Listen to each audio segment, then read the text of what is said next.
Hey guys, in today's video I'm going to show you how to fix NFC is not working in Realme 14T. So let's start the video. First of all, open settings. In settings, here you can see the option apps update. Now click on it.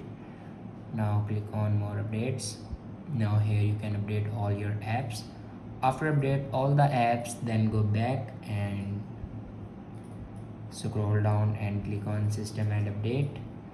Now click on software update, and here you can check your latest variant will be updated or not. If it doesn't update to latest variant, then update it to latest version. After update a latest variant, then go back and click on backup and reset.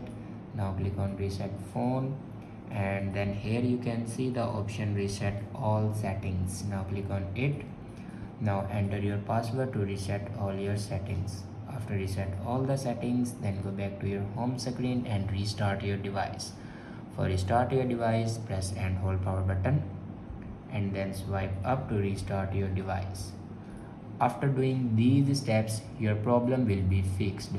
I hope this video is helpful for you. Thanks for watching.